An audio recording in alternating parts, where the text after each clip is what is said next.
Good morning, 12th class. How are you all? Hope you all are good. So, class, we were doing chapter number 13, Mahatma Gandhi and the Nationalist Movement, जिसमें हमने बहुत सारे important मास movements की बात की थी, जिसमें बहुत इंपॉर्टेंट रोल प्ले किसने किया था? महात्मा गांधी ने, मोहनदास करमचंद गांधी ने। वो कैसे एक नेशनल लीडर और बाद में एक international well known renowned leader बने, that is the whole story that we have already done. ठीक है, तो हमने चैप्टर का मेजर पार्ट जो है ऑलरेडी कवर कर लिया है। हमने अलग अलग मूवमेंट्स के बारे में, अलग अलग हम बोल सकते हैं लोग क्या क्या सोचते थे इनके बारे में, और जो मूवमेंट्स है जिनमें इन्होंने बहुत इंपॉर्टेंट रोल प्ले किया था, उन सब के बारे में हमने ऑलरेडी पढ़ लिया है। हम बेसिकली हमने 1915 के आसपास से इनकी स्टोरी की पूरी शुरुआत की एंड फाइनली वी कवर्ड की पूरा इंडिपेंडेंस होने के बाद क्या हुआ। ठीक है, so now before winding up the chapter, हमें आखिर में इन गांधी जी के बारे में इतना कुछ पता कैसे चलता है? Okay, how do we know about him? Obviously history में हम जो भी लिखते हैं, जो भी बुक्स हैं, जो भी हम इंटरप्रेट करते हैं, समझते हैं, वो हम सोर्सेस से समझते हैं। तो how do we know Gandhi, that is the question. तो उसके लिए हमारे पास बहुत सारे सोर्सेज अवेलेबल है, जिससे हम स्पेसिफिकली उनका जो पॉलिटिकल करियर है गांधी जी का, उसके बारे में समझ सकते हैं कि कैसे उन्होंने मूवमेंट्स में पार्टिसिपेट किया और पॉलिटिकली वो कैसे एक इम्पोर्टेंट लीडर बने, उनकी क्या आइडियोलॉजीज थी, कहाँ पे उनको बहुत अप्रिशिएट किया गया, कहाँ पे लोग थोड़े से उनके व्यू पॉइंट से एग्री नहीं कर रहे थे, और पूरा उनका जो ये पॉलिटिकल करियर था ये कैसा था, इसके बारे में हमें जिन सोर्सेज से पता चलता है, that is what we will be talking about now. So now let us know about the sources which tell us about the political career of Gandhi ji. तो अब जब हम यहाँ पे देखते हैं तो सबसे पहले, क्योंकि हमारे पास बहुत सारे सोर्सेज है, पर सबसे पहले हम देखेंगे public voice and the private script. Now we need to understand the difference between them, because we know he was such a great leader and he was well known leader, so wherever he went people came to listen to him. तो वो जो भी उनकी speeches होती थी, जो भी उनकी राइटिंग्स होती थी, जो लोगों को वो बोलते थे, जो वो चाहते थे कि लोग जैसे तरीके से मूवमेंट को कैरी ऑन करें, जो भी उनकी जितनी भी आइडियोलॉजीज थी, वो एक तो पब्लिक वॉइस के फॉर्म में आती थी, जब वो ओपनली स्पीचेस देते थे और जो ओपनली ऐसी राइटिंग करते थे जो वो चाहते थे कि लोगों में सर्कुलेट हो जाए। तो वो एक इम्पॉर्टेंट सोर्स है जो हमें बताता है उनकी क्या आइडियोलॉजीज है and his perception of many things. ठीक है, तो we have writing and speeches of Mahatma Gandhi and his contemporaries as well, यानी ऐसे लोग जो उनके साथ उनके टाइम पीरियड वाले लोग, उन्होंने भी तो लिखा है कि गांधी जी ने आज ये स्पीच दी या इस तरीके से उनकी राइटिंग थी, इसका मतलब ये था, वी रियली लाइक्ड इट। तो यानी उनके एसोसिएट्स जो थे वो भी लिखते थे, और साथ में जो उनके पॉलिटिकल एडवर्सरीज, मतलब जो लोग उनके आइडियोलॉजी से कहीं ना कहीं एग्री नहीं करते थे, डिसएग्री करते थे, तो ये वाले लोग भी थे। तो यानी कि अपने पास ऐसे बहुत सारे पब्लिक वॉइसेस है जो इस टाइम पे अवेलेबल है, इस टाइम पीरियड के अवेलेबल है, और हमें इनसे क्या पता चल जाता है कि गांधी जी जो है उनकी कैसे पूरी जर्नी रही during the movement and all the important movements. Within these writings, we need to distinguish between those that were meant for public and those that were not. यानी जब हम प्राइवेट स्क्रिप्ट की बात करते हैं, स्पीच जो है ऑब्वियसली ये पब्लिक के लिए बनी जाती थी या स्पीचेस लिखी जाती थी या बोली जाती थी, तो it will allow us to hear the public voice of an individual. जबकि प्राइवेट लेटर्स जो हैं वो हमें किसी किसी प्राइवेट थॉट्स के बारे में भी उनके बताते हैं। वी नो कि एक लीडर है, एक पॉलिटिकल लीडर है, तो वो स्पीच देने गया तो उसको पता है कि मुझे क्या स्पीच देनी है, ठीक है, जो कि नॉर्मल पब्लिक के लिए इंपॉर्टेंट है या उनके काम के, उनके मतलब की है। बट या जैसे वो चाहते हैं मूवमेंट हो। बट जो प्राइवेट लेटर्स है ना, वो हमें क्या बताते हैं कि उस समय पे उनके दिमाग में क्या चल रहा था। जैसे कि हमारे पास एविडेंसेस है, जवाहरलाल नेहरू ने लेटर्स लिखे थे महात्मा गांधी को, और महात्मा गांधी ने भी उनको लेटर्स लिखे थे। तो ये तो ऐसे तो है नहीं कि पब्लिकली सबको अवेलेबल थे, वो आपस में जो भी उनकी प्रॉब्लम्स थी या जहां पे भी उनको कंफ्यूजन होता था जवाहरलाल नेहरू को, तो वो लेटर लिखते थे महात्मा गांधी को। तो ऐसे तो इन इन लेटर्स में एज आई सेड किसी किसी चीजों से रिलेटेड गुस्सा होता था, कभी पेन होता था, एंजाइटी होती थी, और कभी कभी फ्रस्ट्रेशन होती थी, जो आपके जो सपोज कोई चीज फुलफिल नहीं हुई है तो उससे रिलेटेड जो भी आपको जो चीजें बुरी लग रही है, जो आपकी होप्स थी जब पूरी नहीं होती, ठीक है। और जैसे डिस्मे है, डिस्मे का मतलब क्या होता है कि जब बहुत ज्यादा किसी चीज से आप कंसर्न हो या तो परेशान हो, डिस्ट्रेस्ड हो किसी चीज के होने के कारण। तो यानी प्राइवेट लेटर्स में बहुत सारे ऐसी फीलिंग्स और इमोशन और उनके रीजंस के बारे में लिखा हुआ होता था, जो जनरल लोगों को जब स्पीच देते थे उसमें नहीं लिखा हुआ होता था।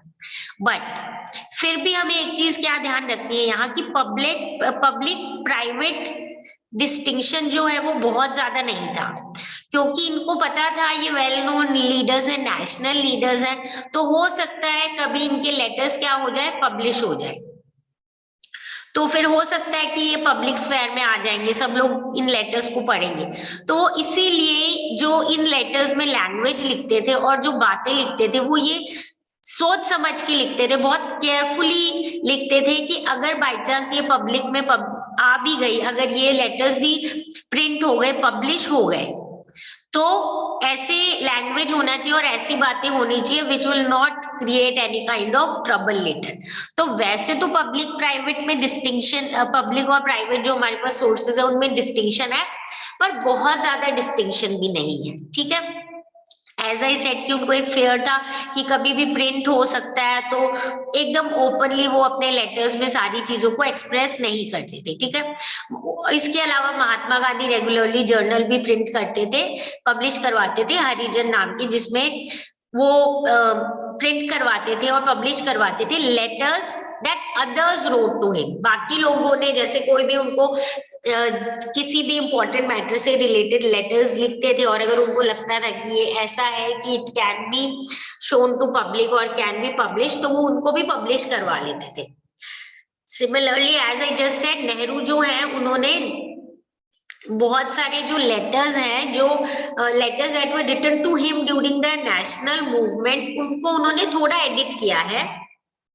कुछ ऐसी चीजें जो ओपनली वो नहीं चाहते थे कि पब्लिक में आ जाए, तो थोड़ा सा उनको एडिट करके ये पूरा कलेक्शन ऑफ लेटर्स है which were written to him and he published them as a bunch of old letters, ठीक है। सो इतना हमें क्या समझना है यहाँ पे कि they are just talking about कि जो भी हमारा ये लेटर से रिलेटेड सोर्सेज हैं हमारे पास, इनको हमें बहुत सोच समझ के एंड बहुत कॉशियसली हमें इनको स्टडी करना चाहिए, ठीक है। तो they as I said they have many aspects, जिसमें ओपनली स्पीच वाले में तो क्लियरली हमें अवेलेबल है जो चीज लोगों वो चाहते थे कि लोगों को पता चले, जिस हिसाब से मूवमेंट चले, जो भी उनके स्पीचेस थे उनमें। बट जो लेटर्स थे वो थोड़े बहुत प्राइवेट होते थे, पर उनको ये भी डर था कि ये कभी भी पब्लिश हो सकते हैं, क्योंकि हम लोग लीडर्स हैं और इतने नेशनलिस्ट मूवमेंट में ऑब्वियसली सारे इंपॉर्टेंट डिसीजन लेते थे, तो इनके लेटर्स हो सकता है आगे जाके पब्लिश हो जाए।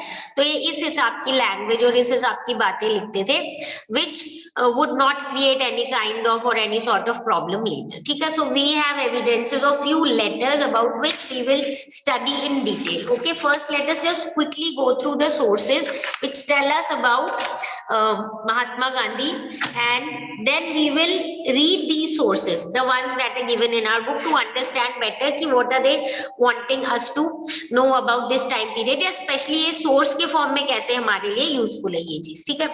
Then we come on to the next topic, that is framing a picture. इसमें क्या है, autobiography similarly give us an account of the past that is often rich in human detail. हमें ये पता है autobiographies, we all know what are autobiographies, when the story of या जो भी किसी की लाइफ में होता है उसको टू पुट इट डाउन, ठीक है, in obviously in the form of a book, तो उसको हम क्या बोल देते हैं, ऑटोबायोग्राफी। एंड ऑटोबायोग्राफी होती है when it is written by the same person, ठीक है, account of person's life written by that person only, इसको हम क्या बोल देते हैं, ऑटोबायोग्राफी। तो ऑटोबायोग्राफी अपने लिए बहुत इंपॉर्टेंट सोर्स है again for knowing about Gandhiji.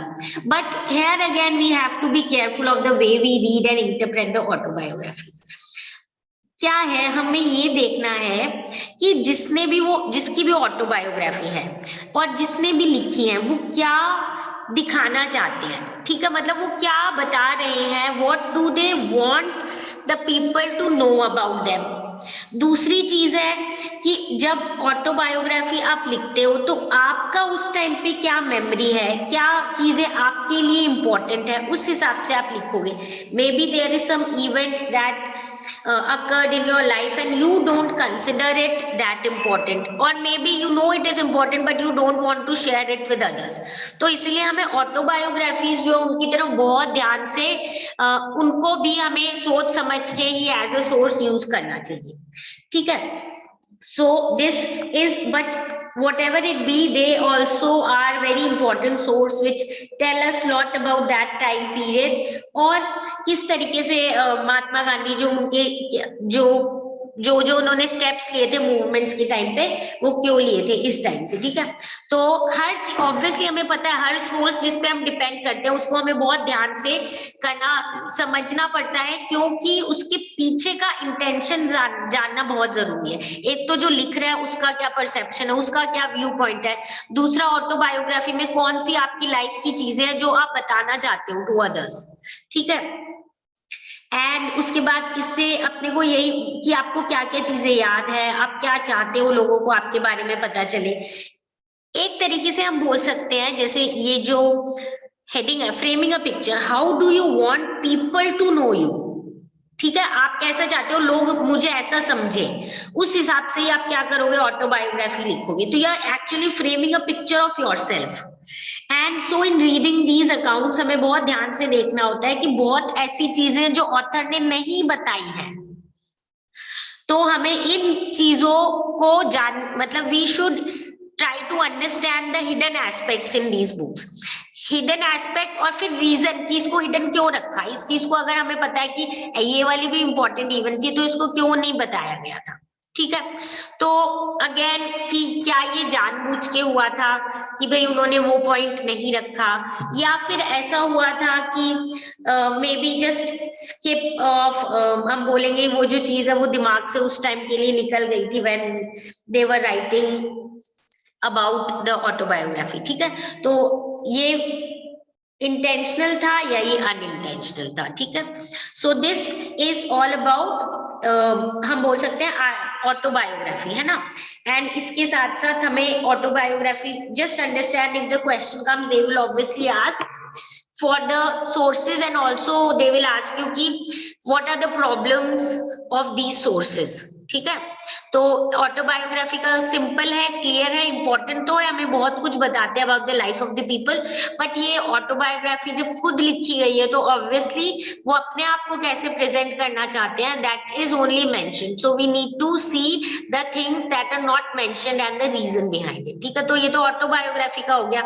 Biography भी ऑलमोस्ट हम वही मीनिंग बोल सकते हैं कि आपकी लाइफ के बारे में कोई लिख रहा है तो उसे तो राइटर का क्या परसेप्शन आपके बारे में, उसके लिए क्या इंपॉर्टेंट इवेंट्स है, या अगर आप से वो पूछने आ रहा है कि हाँ आपकी लाइफ में वो जो भी हिस्ट्री लिख रहे हैं तो वो आपसे पूछते हैं, उस हिसाब से आप जो जो चीजें बताओगे वो उसी को क्या करेंगे, उसी को अपनी बुक में पुट डाउन करेंगे। सो इसीलिए जो बायोग्राफीज हो या ऑटोबायोग्राफीज हो उसको हमें क्या करना है, we need to look at them very very carefully. अब हम नेक्स्ट चीज में आ जाते हैं, through police eyes. Now what do we mean by through police eyes, हमें पता है इतने सारे मूवमेंट से इतनी बार अरेस्ट किया गया था, इतनी बार इनसे रिलेटेड रिपोर्ट्स बनाई गई होंगी, तो पुलिस जो है वो क्या लिखते थे about Gandhi ji and the movements, ये देख लेते हैं। एक और अपने पास ये जो इंपॉर्टेंट रिसोर्स है ये है गवर्नमेंट रिकॉर्ड्स, क्योंकि जो कॉलोनियल रूलर्स हैं वो एकदम ध्यान रखना चाहते थे कि क्या चीजें चल रही थी। तो भाई उनके अगेंस्ट जो भी आवाज उठा रहे हैं या जो प्रोटेस्ट कर रहे हैं उनके बारे में एकदम प्रॉपर पता होना चाहिए। तो जो लेटर्स और रिपोर्ट्स जो पुलिसमैन लिखते थे और बाकी ऑफिशियल्स लिखते थे वो उस टाइम पे तो सीक्रेट थे, पर अब तो हमें वो एज फॉर्म ऑफ हम बोल सकते हैं आर्काइव जो हम बोलते हैं, दैट मीन्स जो पुराने ऑफिशियल रिकॉर्ड्स हैं इसके फॉर्म में हमें मिल जाती हैं ये, ठीक है। सो अब नाउ इसके अलावा हम ये देखेंगे कि एक ऐसे सोर्स की अगर हम बात करें तो फोर्टनाइटली रिपोर्ट, फोर्टनाइटली हमें पता है 2 वीक्स, तो fortnightly reports that were prepared by the home department from the early 20th century, ये रिपोर्ट जो है ये पुलिस इंफॉर्मेशन के बेसिस पे बनाई गई थी और आसपास के एरिया पे पुलिस ने जैसे पूरी चेकिंग वगैरह की और फिर उन्होंने बोला कि वहां की क्या कंडीशन है। उन्होंने बहुत बार but often express what the higher officials saw but wanted to believe. Again ये एक इंपॉर्टेंट सोर्स है, पर इसकी क्या हमें वापस ध्यान रखना है कि इन रिपोर्ट्स में ज्यादातर क्या होता था, ऐसी चीजें होती थी जो हायर ऑफिशियल्स मानना चाहते थे और सुनना चाहते थे इन पुलिस से, ठीक है।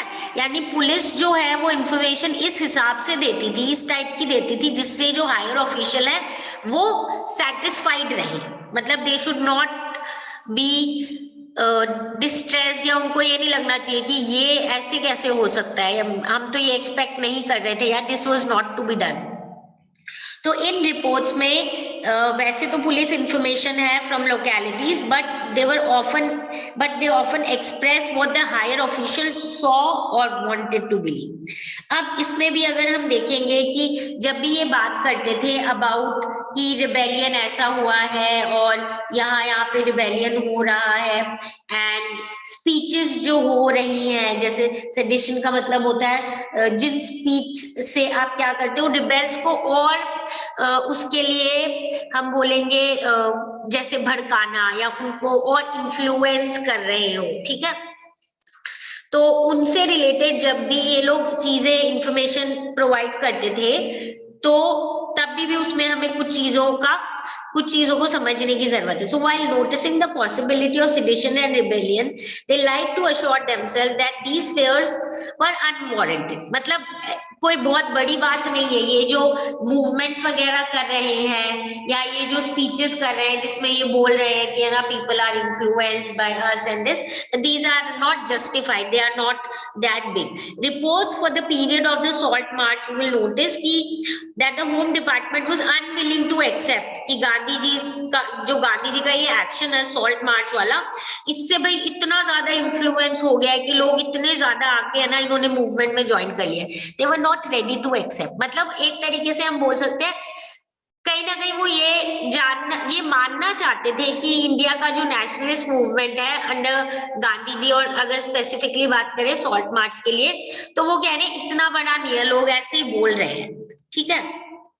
एंड ये बोल रहे थे कि ये जो मार्च है ना बस ड्रामा है बिना मतलब का, एक तरीके का मतलब it is not that big movement, they are just showing off and exaggerating जो भी चीजें हो रही है, पर कोई ऐसी बहुत बड़ी चीज नहीं है, ऐसी हमें इसमें कोई चिंता करने की बात नहीं है, ठीक है। एंड इट मीन्स मतलब रिगार्डलेस ऑफ दैट इम्पोर्टेंस इतना कोई बड़ी मूवमेंट नहीं है। And a desperate effort to only mobilize people who were unwilling to rise against the British and were busy with their daily schedules happy under the Raj। वो बोल क्या रहे हैं कि ये तो है ना बस एक मूव, ये लोग जबरदस्ती एक डेस्परेट एफर्ट कर रहे हैं, कौन, गांधी जी और कांग्रेस, और ये लोग क्या कर रहे हैं ड्रामा क्रिएट कर रहे हैं, कुछ बड़ी चीज नहीं है। लोग तो जबरदस्ती लोगों को ये लोग मोबिलाइज कर रहे हैं कि आओ आओ मूवमेंट ज्वाइन करो ब्रिटिश के खिलाफ, पर है ना जो कॉमन लोग है वो अपने काम में बिजी है, अपना डेली का काम कर रहे हैं, वो लोग खुश हैं ब्रिटिश से, लोग जो है वो नहीं चाहते। ये तो है ना ये लोग बिना मतलब ड्रामा कर रहे हैं और फैला रहे हैं कि हमने है ना बहुत बड़े मूवमेंट किए हैं दिस एंड दैट, ठीक है। Again we need to understand, जब हम इनको एज अ सोर्स यूज करेंगे हमें समझना पड़ेगा कि ब्रिटिश जो अपने फियर से बचना चाह रहे हैं इसीलिए ऐसे टाइप की रिपोर्ट्स बना रहे हैं कि नहीं these are not such a big movements and you can say कि these people are just showing off and exaggerating the movements, and people are not actually influenced by them, which they are saying it is a big mass movement and all. ठीक है? And this is the picture that you can see. Police का clash है between Congress volunteers in Bombay during the civil disobedience movement. तो हम देख सकते हैं कितना बड़ा मूवमेंट है ना, कि यहाँ पे पुलिस, और look at the number of people who have participated in the movement, ठीक है, सिविल डिसोबीडियंस मूवमेंट। बट ये तो जो फोर्टनाइटली रिपोर्ट है उसके हिसाब से तो ये मूवमेंट ऐसा ही है, लोग तो अपने काम में बिजी हैं और कुछ भी ऐसा नहीं हो रहा है जिसके लिए कि हमें घबराने की बात हो, डरने की बात हो, लोग तो अपने काम में बिजी हैं। So now this is the next source that we should know about from newspapers. तो न्यूज़पेपर से हमें कैसे पता चलता है about this time period? Again ये एक बहुत इंपॉर्टेंट सोर्स क्यों है हमारे लिए? क्योंकि ये कंटेम्प्रेरी टाइम्स का है, मतलब उसी टाइम पे ये चीजें क्या है लिखी गई थी कि वहां पे क्या हो रहा है ना। So this is again an important source. But English language में भी लिखी जाती थी, हिंदी लैंग्वेजेस में भी लिखी जाती थी, जहाँ पे महात्मा गांधी के अलग अलग मूवमेंट्स कैसे सक्सेसफुल हो रहे हैं या क्या स्प्रेड आउट हो रहे हैं या नहीं, ये सारी चीजें इनमें लिखी जाती थी। हमें अगेन इसमें भी कुछ चीजें समझने की जरूरत है। न्यूज़पेपर्स, हमारे इंडियन न्यूज़पेपर्स भी थे, ब्रिटिश न्यूज़पेपर्स भी थे, इंग्लिश न्यूज़पेपर्स, और कुछ न्यूज़पेपर्स ऐसे भी थे जो ब्रिटेन के लिए अगर लिखे जाते थे। तो यहाँ पे हमें देखना है कि कौन से न्यूज़पेपर जो है, इंडियन वर्जन जो न्यूज़पेपर है वो चीजों को अलग टाइप से लिखेंगे। सिमिलरली जो इंग्लिश या ब्रिटिश की साइड के न्यूज़पेपर्स है वो उसको अपने पॉइंट ऑफ व्यू से लिखना चाहेंगे। तो न्यूज़पेपर अकाउंट जो है वो हमें तो पता है should not be seen as again prejudice, मतलब ऐसा नहीं होना चाहिए कि हम सोच रहे हैं एकदम ही रिलायबल सोर्सेज हैं कौन से न्यूज़पेपर, क्योंकि यहाँ पे भी हमें यही देखने को मिलेगा। एंड ऑब्वियसली हमें ये चीज समझने भी चाहिए कि जो वर्जन है, जो भी न्यूज़पेपर है वो अपने हिसाब से लिखेगा, या वो क्या चाहता है लोगों को जानने के लिए, या किस डायरेक्शन में उनको सोचने के लिए मजबूर करना चाहता है, वो क्या चाहते हैं कि लोगों की क्या आइडियोलॉजी हो, इसके हिसाब से होता है।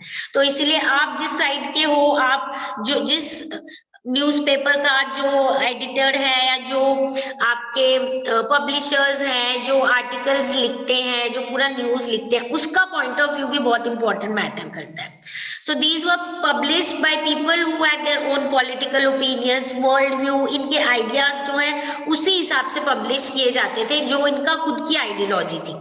And the way events were reported, the accounts that were published in a London newspaper would be totally different from the report of an Indian nationalist paper. Similar बात है कि जो ब्रिटिश है वो अलग टाइप से लिखेंगे कि इंडियंस जो हैं प्रॉब्लम्स क्रिएट कर रहे हैं ठीक से, they are not letting the government work properly, we are not at fault, we are doing good, they are not letting us do the things and the administration properly. और Indian nationalist newspaper क्या लिखेंगे कि mass movement हो रहा है, हम अपने independence के लिए फाइट कर रहे हैं, हमारा बहुत बड़ा मूवमेंट है, सारे लोग आए हैं, it is a big thing. So that means ये तो हो गया पूरा ही टोटल डिफरेंट वर्जन। इसके अलावा भी जो भी प्रिंट कर रहे थे, जो भी पब्लिश कर रहे थे, उनका क्या परसेप्शन होता था चीजों का, that also mattered a lot. Now यहाँ पे देखो, pictures like this reveal how Mahatma Gandhi was perceived by the people and represented by popular print. Within the tree of nationalism, Mahatma Gandhi appears as the main central figure, और जिसमें बाकी leaders जो हैं वो भी आपको side में दिख रहे हैं। So clearly you can see कि ये जो नेशनलिस्ट न्यूज़पेपर्स थे या जो भी नेशनलिस्ट पिक्चर्स थी, जो भी प्रिंट्स थी, वो तो गांधी जी को और हमारे मूवमेंट्स को बहुत ग्रेट लाइट में दिखाएगी, but it will not be the same in other country, specially अगर ब्रिटिश की बात करें तो। ठीक है, अब so finally winding up, we need to look at these reports, but obviously we should be very careful while interpreting them. Each and every source में यही बात हमने की है अभी। Every statement made in these cannot be accepted literally कि असली में ऐसा हो ही रहा था, क्योंकि एज वी सॉ कि जैसे पुलिस रिपोर्ट्स वगैरह है उसमें बहुत बार हम अगर ध्यान से समझने की कोशिश करें कहीं ना कहीं डर और एंजाइटी है उनकी साइड से कि इंडियंस जो है वो बहुत बड़ा मूवमेंट कर रहे हैं, हम कंट्रोल नहीं कर पा रहे हैं क्या, और स्प्रेड आउट हो रहा है, सब लोग ज्वाइन कर रहे हैं and they did not know whether to arrest Mahatma Gandhi or what an arrest would mean. क्या करें, मतलब these colonial rulers were now confused कि क्या step लें. So the more the colonial state kept a watch on the public and its activities, the more it worried about the basis of its rule. तो हम ये जरूर देख सकते हैं कि वो continuous as and when years passed on and the movements were becoming big and big, they had this fear कि अब हम क्या करें, जिस हिसाब से ओवरऑल नेशनलिस्ट मूवमेंट इतना बड़ा हो गया और सारे लोग पार्टिसिपेट कर रहे हैं.